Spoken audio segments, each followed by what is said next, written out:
whole panel for our presentations. So we have a lot of questions from the audience, kind of in the order of the presentation. So let's start maybe for a few questions for Bo. Okay. So, Bo, do you believe that I will have a real choice in where my data is stored and by whom? Yes, absolutely. Of course, we are working just on that as we speak. And there was another question which is relating to this. Why this SME focus? Well, there are 20 million small enterprises in Europe. And they are not enterprises, they are people. And what we can do for their profitability is, of course, the highest priority in the real-time economy program. But then it spills over to the private road. So what they can experience in way of real-time accounting and full information on every road or whatever they buy with a card or a cash or invoice, that is, of course, something that is needed in your private life. And of course, an enterprise will have to say, I want my information to that address. And of course, the consumer will have the same right. I want to have my payment information row specifically with all what that entails to that address. So the answer is absolutely. You will have the choice. And another question is from me actually. Why such a focus on the SME accounting?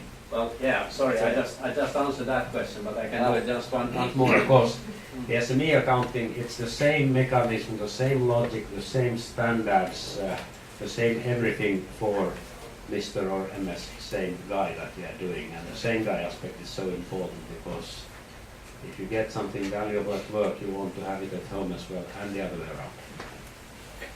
Thank you. There is also another question. What's the fundamental reason that the financial sector has been so bad at providing me services with all the stuff they have about me? They know all about my financial transactions after all.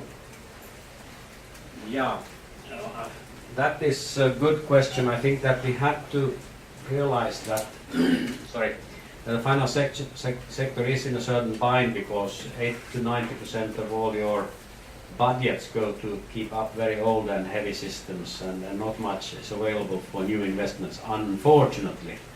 And then you have the regulations and the investment banking crisis and the other things that actually force even proper commercial banks to spend a lot of money on regulation-forced investments, which is keeping resources away from things that would create better service based on the information they have about you.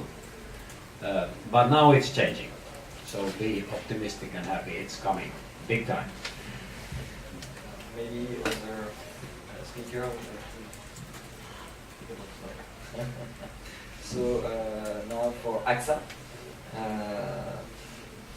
Someone is asking, so AXA will not sell my data, but how about me? Could I sell AXA's data about me? So first of all, today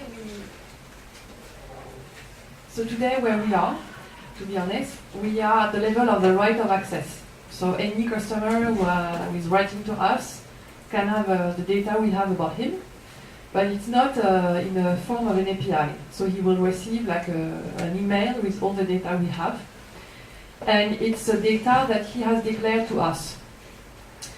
The next step will be data portability, and we will need to be compliant for the general data protection regulation. So we're working on it, and so we're waiting for information to know if it's only about the declared data, or for instance, it could also be about all the data collected on the individual without any declaration. For instance, the data collected by AXA Drive.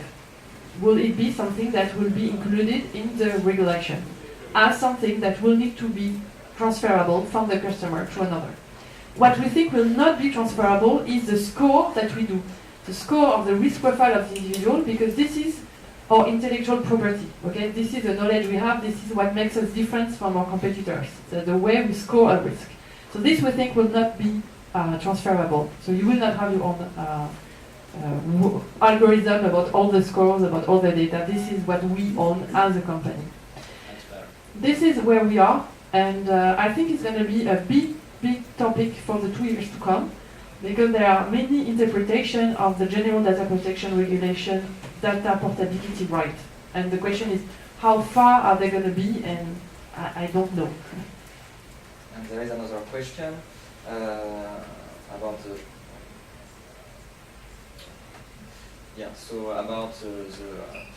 individualized risk prevention stuff. Is it really insurance still anymore? It's not much about pooling of risk anymore in the sense insurance does, but it's more about monitoring behavior. Yeah, so I worked a lot on risk pooling and mutualization, and the question was, for me, is big data the end of actually insurance? If everybody knows there's a risk, then you don't do any risk pooling. So this is the principle of insurance. The principle is you don't know your risk, so you make a large group of people, and then you can have like the curve, and you know an average what would be the risk for the group. That's my business. So the reason why I think it's not going to change, surprisingly, first of all, technically, we cannot know the risk exactly of an individual. Okay, it's not feasible. Second of all, regulation. We do not have the right to monitor you individually, as I already said. Third of all, commercially, you may be, for instance, let's say, very, very bad at driving, but you can have a very strong health, or those kind of things. So it's not that I will, for instance, go into your personal file and exclude you because of your driving. You know, we are insuring driving and home and many other things.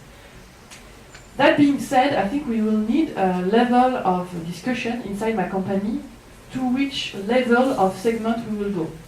We will go to a segment of 10 people, a segment of 100 people, 1,000 people, 10,000 people. I would like to say, because I've seen also there are questions, we are in 59 countries, we have more than 100 million customers, and we have 157,000 employees. So just to let you know, it's a huge system, huge data, huge IT component, and so on. So you have to see that there is a myth of knowing everything and be able to have a personalized insurance, and the reality of it. For me today, we are really far from that.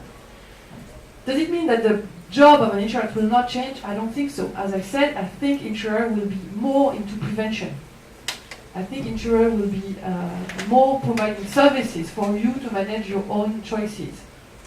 And I think we have to separate what is something that you cannot influence, for instance, your genes, you cannot decide, and things that you can influence. For instance, you can decide to drive over the speed limits. And this is also very complex for us because there might be people driving at night over the speed limits because they're drunk and they were dancing all night. But there might be people that are working at night and they drive at night not because they're going to drink and to dance, and there might be a risk for society, but just because they have to work at night. So this is also very complex with this type of algorithm, how you make sure that you're not discriminating people from others, but you're really focusing on a risk and a risk profile. And this is why I think ethics of algorithm will be so important. Just on that, how would you react if people decide actually to discriminate themselves? So I'm thinking, if tomorrow an insurance company comes to me and says, Jerome, give me a piece of your hair, I will analyze your DNA, and maybe you have a chance to come in a different health insurance, which would be half the price of vaccine insurance. And if we see you have a lesser probability of their group to get a cancer, it seems like you would be forced then to go to the smaller segment as well, and it might be like a self-fulfilling prophecy. Yeah. So actually today, for us it's forbidden, I mean depending on the country, but in many of the countries we operate, it's forbidden for us to use genetics data of an individual to price. So this, even with people consent? Even with people consent, it's forbidden. But it's not, it can move. I mean, a country could decide, I don't know, Germany could decide tomorrow, oh okay, it's now you can do this, but today we cannot. That's first answer. Second answer is the techniques of knowledge of genes and the impact it has on health is much more complex because you have epigenetics. Epigenetics means it's not only about your genes that you have, genes are changing and it's not fixed in time. So this is something that people do not realize, but it's not something that you can rely on and that will be so specific. On the contrary, some specific people, like for instance people with diabetes or those kind of things, have started to say, okay, we can group each other, because now with social network we can get to know each other, and we can have more power when we go and bargain with an insurance company, saying, look, we have thousands of diabetes, we all want to go to travel in Japan, can you offer us a good deal? So I think on the contrary, the asymmetry of information and the power can be on this side. And there are some competitors, some brokers, I will not give the name, that do this. They offer you the possibility to join with peers and to cover yourself. And there is one final question for you, Cécile. What are the reactions from your customers on your data ethics policy? Yeah. Okay. I will start with, before we had this data ethics policy, we had bad reputation. For instance, we launched an offer, a health offer, with a withing bracelets. So you know, withing bracelet is something that you have around and that monitor how many steps and so on. And we said, okay, for all our customers who are really good and they walk a lot and so on, we will make gifts. So they will have a day in a spa or something nice. And that was terrible. People say, I don't want that. You know, I don't want my insurance company know how many steps I do per day. Are you crazy? So we had to stop the offer. We had to stop it from one day to another, and then we realized, okay, we cannot continue. Okay, we have to have this data ethics. And now that we have it, they don't say anything. That's very funny. It's just that we do not receive complaints anymore. But it's not that people are, you know, for instance, in survey, they don't choose AXA because of our ethics. None of them. Did you have any economic reactions on this one? Did you feel it economically? No, I think it's very sad for me actually. Well, because after the withing things. No, it was because it was a very small experiment in one of our country. So it was not such a bad thing at the end. It was just like a signal. Yeah. Okay, there is something happening, we have to think about it. But I must say, and it's something that I found very difficult, for me to convince my boss to work on data privacy and to be very good and exemplary, I will need the customer support. And I don't have it because today they're telling me they don't care. Look at the customer, they don't even care. We did this, we did that, nobody cares. So this is very difficult for us, that the customer is not yet at this moment in time where he's really caring about what is this company doing with my data. You will be the boss in the future. There are a few questions for Clara. So people sound very cool, but what if my devices goes down and all the data is down? Yeah, so it's very good questions. Actually, okay, when you will use Pixio, so you are using Match-Up-Box network. And let's say I speak a lot, for example, with Cécile, with Bo, with Eric. And the network will see that I am communicating a lot with these people. So it will assume that there are trust contacts. And without knowing it, they will host a part of my data, encrypted and so on. But it will be divided, and Cécile will host a part of my data, both same, etc., etc. So if I lose my computer, if it broke or something, I always have the possibility to take back my data to my new computer or anything. And someone wants you to elaborate on the trust score. Ah, okay. So there are several components to the scoring of trust. So the tool will analyze first your identity. Do you use always the same email address, the same name? Different platform will be, more heavy in the scoring. For example, LinkedIn, you're more willing to share accurate information on LinkedIn compared to Instagram, for example. So LinkedIn will be heavier. Then you have the time you create your account, because we can imagine like a bad people will create 5 accounts right away and then he will log in. No, we analyze the time you create your account and also people who are currently following you. Do you have many friends on Facebook or only 2? how many followers do you have on Twitter, same on Instagram, etc., etc. And all these components will build a trust score. And this score can evolve. It can evolve, like, for example, if Cecile is on Pixio and I saw her, she's my contact, I can vouch for her and say, yeah, I know her, she's really working for AXA, she's really Cecile, I vouch. And you can evolve. Same, if you connect with your bank or with your insurance, then your trust score will be also evolving in a good way, because banks are a trustful entity, right? So they can vouch for you as well. There are some final questions from Theo. Okay. About what kind of information does Lindorf have that creditor and consumers don't have? Lindorf have that creditor and consumers don't have. So basically, first the creditor. So currently in Finland, that depends about the countries, but in Finland it's very restricted which kind of information can be used when making credit decision. Basically, it's two information which can be bought. It's payment remark is one, and the other one is information about the street address, this kind of thing. And it's quite small amount of data. So the payment remark, it can take up to half a year that you can get payment remark. It depends about the creditor and who is waiting the money. So some parties can wait more and others are more fast.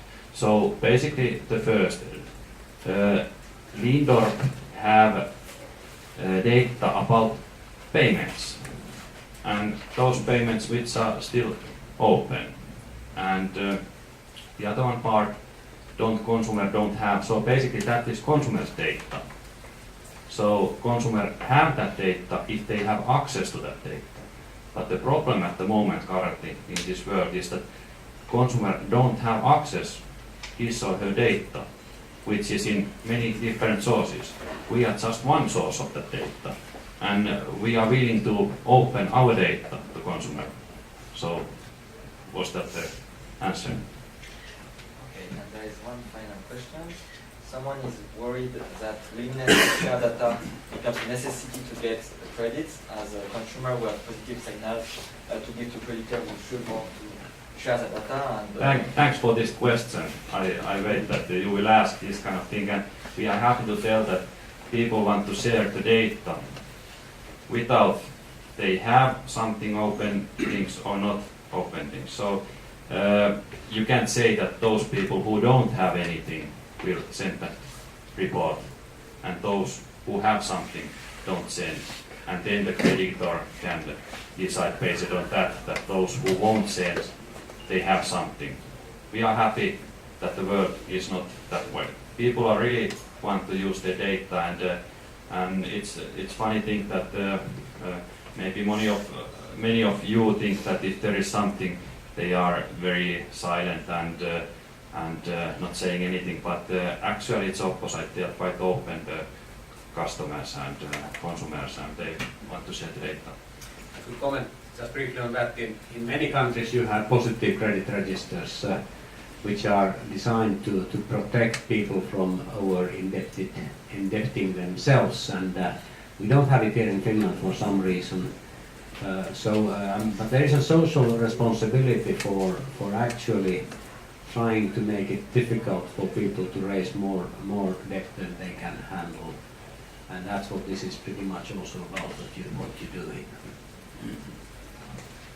Yes, thank you. I don't think there are any more questions. So right now let's move on to the lesson learned about the session. I'm not sure how. Okay, perfect. So in insurance, separation of behavior you can influence versus things you cannot influence, like genetics. It's also critical. No corporate customers really exist. Only human customers in different roles. People are legitimate to demand the same services in different roles. I have the right to collect bank data, e-invoice, post receipt, etc. to a storage I like. I should be able to choose to share it with service providers I want to. The role of the insurer is changing from insuring to using data to predict risks accurately to preventing them from realizing. Customers who have good signals to give about themselves will stand to benefit from MyData and in the financial insurance sector. And two, insurance company wants external oversight of their algorithm. And finally, the services that financial sector can provide their customers are bound by old habits, old texts, and regulation from now. Well, thank you very much. There might be more Yeah, questions. maybe. We have a lot of good answers left here still in the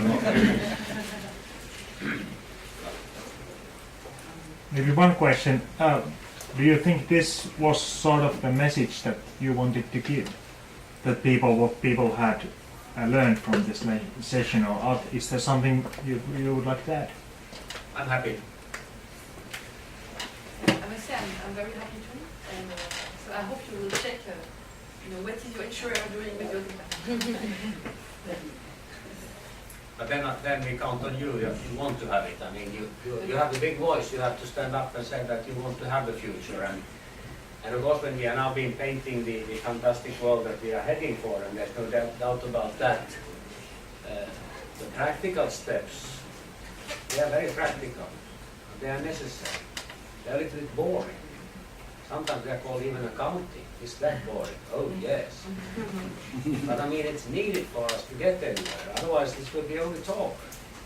So please, go for automated accounting in your personal and corporate roles, and because on the top of that, so much more will happen in way of you saving time and money and getting better control, and the whole society getting more transparency and whatnot. I just have a question for this. How many people are actually asking to get their data back currently? Nobody. This is terrible because we took like a lot of energy and resources and budget to make sure that everyone can get that, and nobody wants it. Now that's so difficult. Yeah. You should finance a consumer movement then. Yeah, we also actually we met with them, and they're very happy with what we do, but they say, okay, maybe it's too early. Maybe it's not at the moment where people really realize that they can be empowered with the data. Maybe there will be a moment when they will shift. So get ready for that. The only one who are asking us are researchers working on data. Yeah. So they test us, they send different students to different places and they ask for the data and they check, what we received. Yeah. So this we have, but it's not like a normal class. But it's good to be ahead. I'd like to ask you if you have a tool that users, the data is apparent to them, but is there a tool that you have, like an app on top of it that shows them, look at what this says to you, as opposed to just, here's the data? Because I'm familiar, I'm sure you're familiar with MyData. We are part of it. Yeah. So, and early on, it was sort of like, here's the data, now what? And it's mainly because users, A, aren't used to having data, and B, they don't know what they can do with it until there's an app that shows them, oh wow, if you correlate this with this, and this only you get to see it, now you can plan your budgeting better, or whatever. So I just think we haven't gotten to the point where the users can have a tool that they can look at the data with. I mean, we have tools. I mean, we have a lot of apps, but they're for several purposes. So, for instance, with AXA Drive, you can have a lot of information about your driving patterns and the risks that you take. So, but this will be only for your driving. Then we'll have another app, for instance, that you can decide to share with your grandmother. It's in AXA Japan.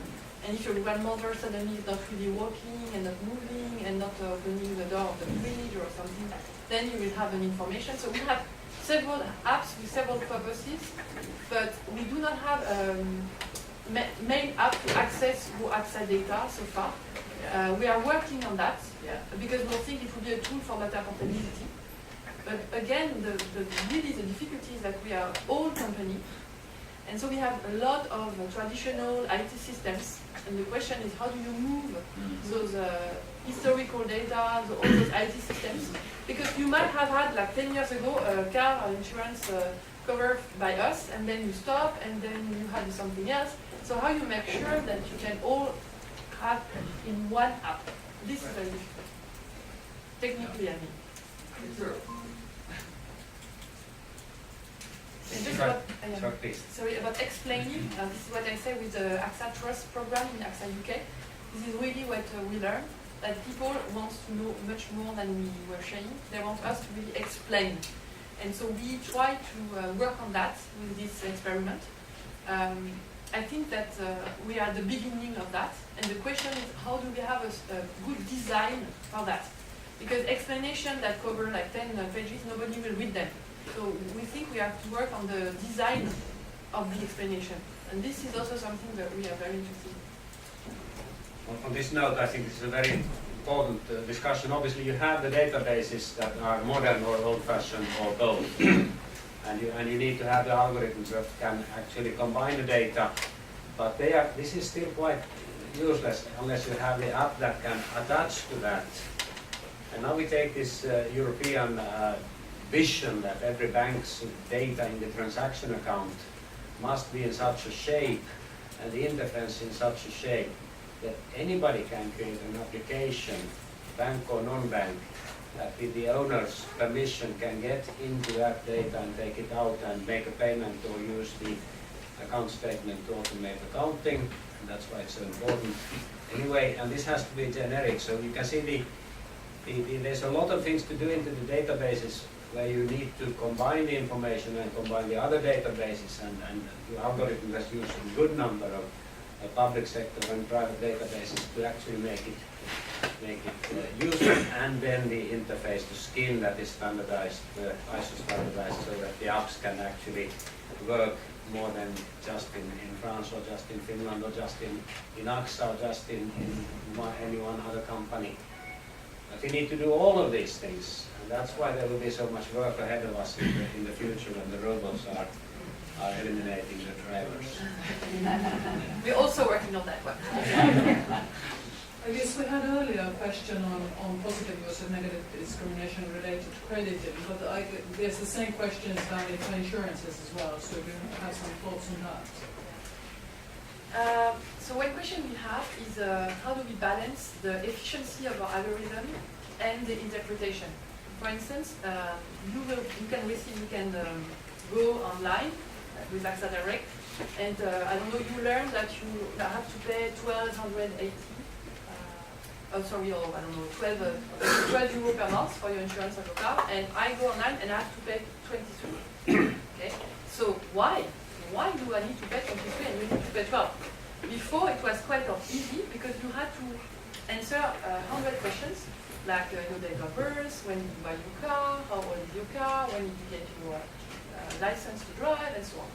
But now to simplify the customer experience, we say, oh, we're only going to ask 3 questions, and all the rest we will find out online with the patterns of interaction with the internet and what is the person doing in their life and so on. So then it's become very difficult because I cannot tell you you're paying more or less than me because you went to this school and because you do sport and because you read this newspaper. So the question is, how do we balance the efficiency of the score, because we know the accuracy is great with those techniques, and the explanation, the interpretability of the score. And so this is why we're also working on the level of explanation that we can give, the level of visualization that we can give. But it's still very complex because if we decide to have a less accurate or less efficient algorithm, we will be out of business, right? Because the ones who have the best algorithm, they will have the best price, okay? So they will stay. They will not be too low or too high. On the contrary, if we decide to have the best algorithm, but then we cannot answer any question to a customer, we will have dissatisfaction and we'll be out of business. So this is a balance that every company today needs to find, actually. How much automation for how much explanation? And I guess a related question then on the kind of customer controls. So can I then control that the good things you know about me, you can know those, but the bad things you know about me, you can't use those. So far, what we've done, we decided only to reward customer. So if you have been a good driver, at the end of the month we get you, I don't know, 5 or 10 euros back. We reward. So what we don't do, we don't punish. We don't write an email saying next month you're going to pay 20 euro more because you know you've been over the speed limit every day. So this we don't do. What we noticed, so we only reward, so give cash back. Second of all, we incentivize. So for instance, in UK you can get a pizza for free or those kind of things. And we also go towards gamification. You want to make a game with your best friend and see who is driving better in the next coming months. So this is the kind of things that we do. So we are really trying to be positive about the behavioral change. But it's true that the question is, at one point, what will happen if there is a negative part of it? So if you will charge more, but we are not there yet. But are your customers happy with the fact that you are scraping data from Facebook and Twitter and all the other social media? Are they okay with that? So we did not receive any comments about. They know. I think that most of the time, customers underestimate the use of data that companies can do. So they underestimate this. And we also had the question, people saying, well, you said that you're not going to sell my data, but you're buying a lot of data about me, so isn't it the same? So this is really difficult. Again, if we don't use data about you, we will price it wrong. So we'll either underestimate or overestimate your risk profile, and then we'll be out of business. So this is really difficult today. But people can consent to you taking Facebook data, right? Always. We cannot take any information without the consent of the customer. Yeah. Yeah, well, at the end of the day, I'm just thinking that the average customer will get like 3 or 4 quotes from insurance companies. Will they really care about what's the explanation? Why will they not just take the cheapest one or the ones that makes it as fit for them? Sure. Actually, today, I think the price is the only criteria. Yeah. And as I said, they don't care about data privacy. They don't care. It's just the price. But it's also interesting because it's different from one country to another, and also from a generation to another. So as I said earlier, this bank in France that sells your data. My interns, and 2 interns, they were so happy about it. I'm getting cash back! And I was like, I don't want that. I don't want my bank to sell all my data because my banks really, they know everything I'm eating, where I go, and I eat. So it's really a question of generation. So I don't know if one day there will be this big reaction that people will care, or if it will be still only the price. It's a big question for us. We don't know. I think we do. Money talks. No. At least right now. Any more questions? Okay, well, thank you for coming, and thanks to our wonderful panel speakers. Have a nice day.